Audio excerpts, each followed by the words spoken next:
Cuán firme cimiento se ha dado a la fe de Dios en su eterna palabra de amor. Con el propósito de compartir con usted las inmutables verdades de la palabra de Dios, presentamos A través de la Biblia, un estudio detallado y sistemático de toda la Biblia que le ayudará a conocer lo que Dios ha revelado para nuestro provecho espiritual.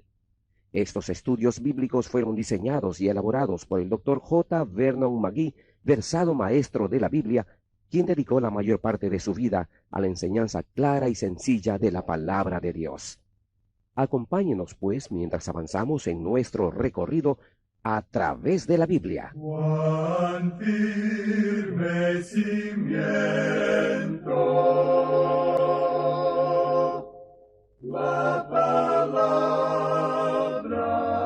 de Dios. Es un gozo estar nuevamente con usted, amigo oyente, para traerle otro estudio de la serie A través de la Biblia. Continuamos hoy, amigo oyente, nuestro estudio del libro de Nahum y llegamos a este capítulo 3, que es el capítulo final de esta profecía. Y queremos decir que era nuestra intención finalizar el estudio de este libro de Nahum en el día de hoy, pero debemos confesar que al analizar lo que dice este capítulo, descubrimos que es otro de esos maravillosos capítulos que encontramos en la palabra de Dios. Creemos que Dios nos ha dado su palabra en su totalidad, y Él no quiere que dejemos de lado ninguna de sus partes. Y no nos agrada en realidad cuando nos vemos obligados por causa del tiempo a dejar de lado alguna porción. Pero hemos dejado estos últimos libros de la Biblia para esta época para poder darles mayor tiempo de estudio. Cuando concluyamos el estudio de este destacado libro de Nahum, no vamos a regresar al Nuevo Testamento, sino que vamos a continuar en el Antiguo Testamento con el libro que sigue a este de Nahum, o sea, con el libro de Habacuc. Y luego seguiremos con Sofonías, porque son dos libros más que son fuera de lo común. Pongámonos entonces en marcha aquí en este capítulo 3 de Nahum. El tema de este tercer capítulo es la acción vengadora de Dios justificada. Es decir, tenemos aquí la causa de la destrucción de la ciudad de Nínive. En este capítulo podemos ver la causa que justifica a Dios en la destrucción de esa ciudad. Este es un ejemplo del hecho de que todo lo que el hombre sembrare, eso también segará.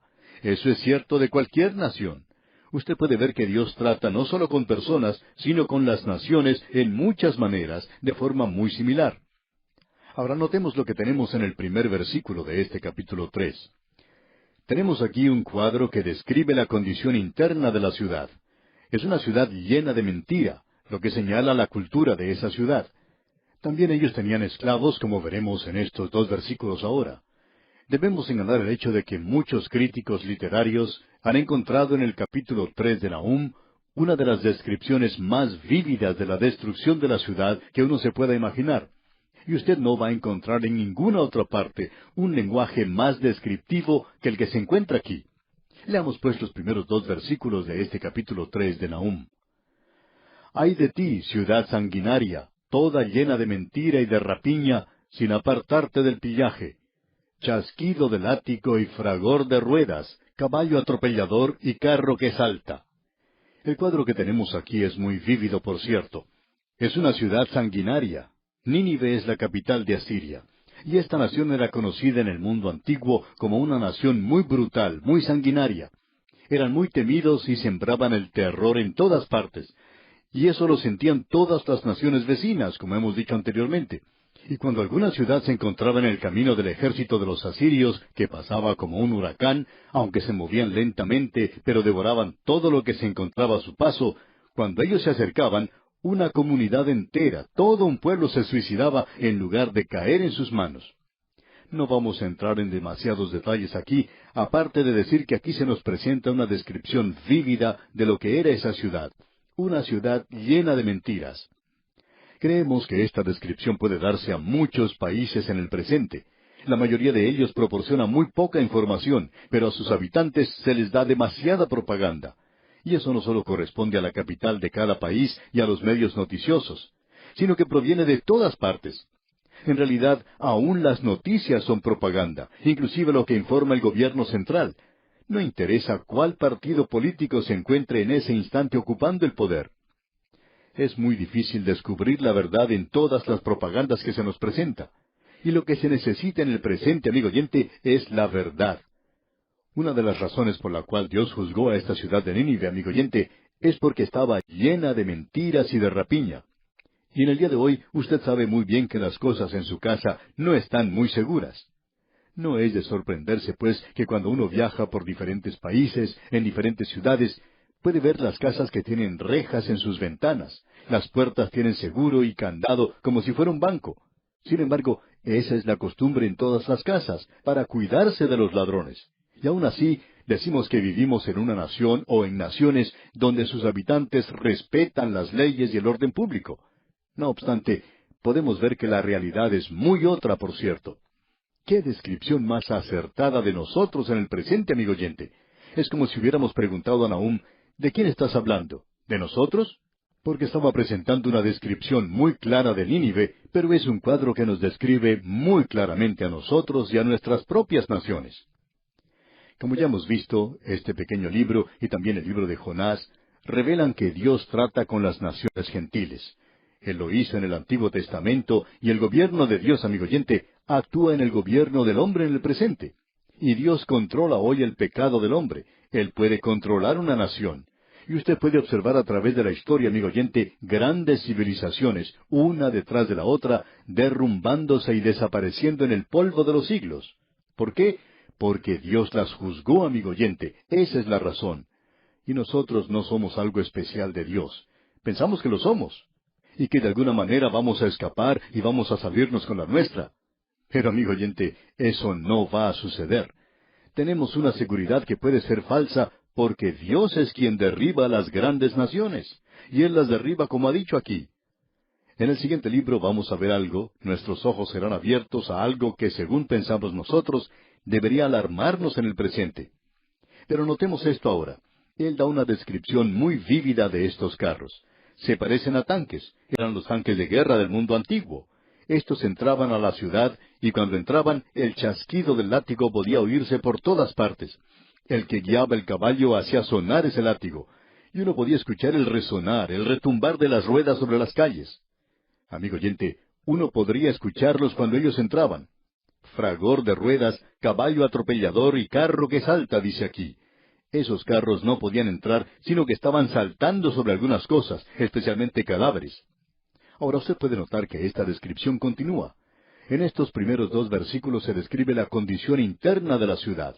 Mentiras y rapiña es lo que marca la cultura y el clima de la ciudad. Y ellos también tenían esclavos, como veremos. Ahora, en el versículo 3 de este capítulo 3 de Nahum leemos, jinete enhiesto y resplandor de espada y resplandor de lanza, y multitud de muertos y multitud de cadáveres, cadáveres sin fin, y en sus cadáveres tropezarán. Es increíble la cantidad de muertos que había en ese lugar. Si una bomba cayera en una ciudad llena de habitantes hoy, quizá podríamos ver el mismo resultado. Probablemente haya naciones que se muestran amigas de otras, pero que no dudarían un instante en lanzar una bomba en un país vecino si pensaran que con eso iban a ganar algo. Ahora aquí tenemos en realidad aquello que caracteriza la condición externa de la ciudad. Ellos eran un enemigo brutal y cruel. Y aquí se nos presenta este cuadro. Eso es lo que vamos a ver en el versículo 3 y también en el versículo 4. Ellos están cosechando ahora aquello que habían sembrado. Leamos el versículo 4 de este capítulo 3 de Nahum. A causa de la multitud de las fornicaciones de la ramera de hermosa gracia, maestra en hechizos, que seduce a las naciones con sus fornicaciones y a los pueblos con sus hechizos. Hay varias cosas que deseamos destacar aquí. Una es la vergüenza de esta ciudad. Es comparada a una ramera. Y ya que Dios la compara a una ramera, como dice aquí, ramera de hermosa gracia, es una ramera a la que todo el mundo está tratando de cortejar. Tenemos aquí que era maestra en hechizos. Eso se menciona 2 veces, porque dice aquí maestra en hechizos que seduce a las naciones con sus fornicaciones y a los pueblos con sus hechizos. ¿Notó usted, amigo oyente, que esa palabra hechizos se menciona 2 veces? Aquí se está hablando del mundo del oculto. No diga usted, amigo oyente, que la idolatría del mundo antiguo es algo sin importancia. El apóstol Pablo llamó a un ídolo nada, diciendo que no hay nada en un ídolo, y eso es cierto. Pero detrás de un ídolo está Satanás, y detrás de la idolatría estaba aquello que era satánico. No creemos que sea necesario hablar demasiado en cuanto a esto. Si usted no está familiarizado con lo que está sucediendo en el mundo del oculto, entonces no se ha enterado de lo que sucede, por ejemplo, en el estado de California, en los Estados Unidos. Y eso no está teniendo lugar en lugares apartados y entre criminales, sino que está teniendo lugar entre personas educadas en las universidades.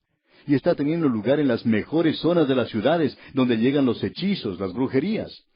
Es sorprendente ver cuántas personas van a comprar esos horóscopos y siguen lo que allí dice. Y hay muchos que llevan amuletos, dijes de buena suerte, muñequitas y cosas por el estilo. Y eso está creciendo rápidamente en una edad materialista y en una cultura que se pensaba que ya no necesitaba esta clase de cosas. Sin embargo, ahora vemos que estamos regresando a esto. Eso es exactamente lo que había pasado con esta ciudad, amigo oyente. Esta ciudad se había entregado a este tipo de cosas. Y Dios está diciendo aquí, yo estoy justificado en castigar esta ciudad a causa de esto, a causa de la multitud de las fornicaciones de la ramera de hermosa gracia. Ahora, cuando lleguemos al fin de la presente edad, la iglesia organizada, llegará a ser una ramera y se entregará a esta clase de cosas. Nosotros pensamos que ya en el día de hoy se puede apreciar un movimiento en esa dirección. Todo eso en el presente es algo peligroso. Un predicador que predica muy bien la palabra de Dios, cree en las lenguas y cree en la sanidad, este hombre dijo, en el día de hoy está expresándose un verdadero peligro en el movimiento de lenguas, ya que no es solo un grupo el que lo tiene, sino que también en el ocultismo se está demostrando esto. Así es que tenemos que tener mucho cuidado con eso, aún en la propia iglesia donde asistimos. Creemos que esto es algo sorprendente, amigo oyente. Y este es un hombre que tiene discernimiento espiritual y él se siente reticente a involucrarse en algo como esto. Y permítanos presentarle una advertencia para usted, amigo oyente. Y es que, aunque una cosa parezca tener una señal de algo sobrenatural, es mejor que usted la examine muy bien, de una manera muy cuidadosa, para ver si es bíblica. Tiene que ser bíblica antes que pueda ser sobrenatural. Y si es sobrenatural, pero no es bíblica, entonces no es de Dios. Y hay solamente otra persona, una sola persona que actúa en lo sobrenatural, con la excepción de Dios, y ese es Satanás. Satanás trata de imitar, de duplicar a Dios en todo lo que puede. Así es que aquí tenemos la razón que Dios está dando, por la cual Él justifica sus acciones al destruir esta ciudad.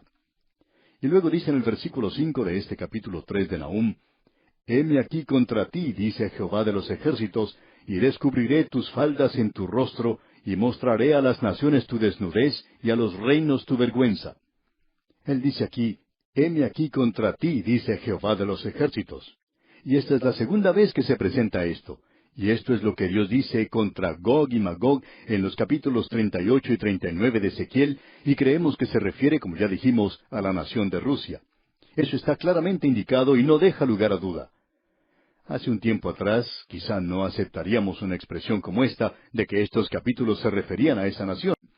Pero luego de haberlo estudiado, y aquellos que lo han estudiado con nosotros, tienen las notas y bosquejos del libro de Ezequiel que enviamos, saben que analizamos todo detalle allí, y presentamos 3 o 4 razones por las cuales estamos seguros, convencidos, de que esta nación es la que se menciona allí. Esta es una nación que ni siquiera existía en la época de Ezequiel, pero Dios dice, heme aquí contra ti. Ahora aquí tenemos una nación a la cual Dios está diciéndole, heme aquí contra ti. Pero no es porque sea una nación atea, sino porque es una nación politeísta. Es una nación que se había entregado a la idolatría, pero detrás del ídolo estaba el ocultismo. Detrás del ídolo se encontraba esto de las hechicerías. Y la hechicería es una realidad también en el presente, amigo oyente. Y los hombres están descubriendo que hay una realidad en cuanto a esto. Y son aquellos que se encuentran en esferas superiores los que están descubriendo esto. Muchas personas que se encuentran en posiciones de poder, posiciones gubernamentales, están dirigiéndose a aquellos adivinos para que les digan el futuro. Tratan de saber las cosas, quieren saber el futuro. Y Dios dice ahora, heme aquí contra ti, dice Jehová de los ejércitos. Luego sigue diciendo, y descubriré tus faldas en tu rostro. En el día de hoy se ve demasiada desnudez, Y hay personas que de manera descarada tratan de llamar a eso arte, presentando aquello que es erróneo y muy pecaminoso y muy sugestivo, y lo llaman arte. Pero dicen esto de manera muy descarada, por cierto. Y en el día de hoy se está mostrando la desnudez tanto del hombre como de la mujer. Pero en aquel día esta civilización se había hundido mucho, pero no tanto como la nuestra. Ellos no estaban mostrando el cuerpo humano de la forma en que se puede ver en el presente. No se habían entregado a esto. Es decir, que era una desgracia para una mujer ser mostrada desnuda. Pero hoy en día usted puede ver la desnudez tanto en los periódicos, las revistas, las propagandas, el Internet. Y Dios está hablando aquí de la vergüenza que Él va a traer sobre Nínive. Él dice, y descubriré tus faldas en tu rostro. Es decir, voy a levantar tu falda sobre tu rostro. Te has portado como una ramera y yo te voy a desenmascarar. Y de todos esos detalles tan terribles, esta era una verdadera desgracia. Él dice, y mostraré a las naciones tu desnudez y a los reinos tu vergüenza. Eso es lo que Dios dice que va a hacer por esa nación. Amigo oyente, esa gran nación de Asiria, con gran riqueza, una gran civilización y con mucho poder, sin embargo, cayó al abismo y nunca más se levantó. Y Dios había dicho que eso era lo que iba a hacer con ellos. Ahora, en el versículo 6 dice, y echaré sobre ti inmundicias y te afrentaré y te pondré como estiércol. Es decir, que Dios está diciendo que la iba a derribar completamente. Dios está diciendo, yo estoy opuesto totalmente a ti, y voy a presentarte ante el mundo tal cual eres. Y las excavaciones que sacaron a luz esta gran civilización revelan que todo esto es acertado. Solo que aquí tenemos una descripción muy gráfica y una profecía que fue dada mucho tiempo antes de que eso ocurriera. Eso es algo, amigo oyente, muy sorprendente, por cierto. Dijimos al comienzo que no pensábamos que íbamos a poder terminar en el día de hoy este estudio. No sabíamos si este sería nuestro último estudio en el libro de Nahum, pero como ya puede apreciar, amigo oyente, no es el último. Y ya pensábamos que sería así porque aquí se presenta una descripción que no queríamos dejar de lado porque tiene una aplicación tremenda para nosotros en el presente. Y es un cuadro tan apto de la situación del día de hoy y revela el método de Dios en su trato con las naciones del mundo. No creemos que Él haya cambiado su método, y si no lo ha cambiado, amigo oyente, entonces tenemos problemas. Un gran problema, por cierto, y es necesario, por tanto, que cada uno de nosotros oremos por nuestra propia nación.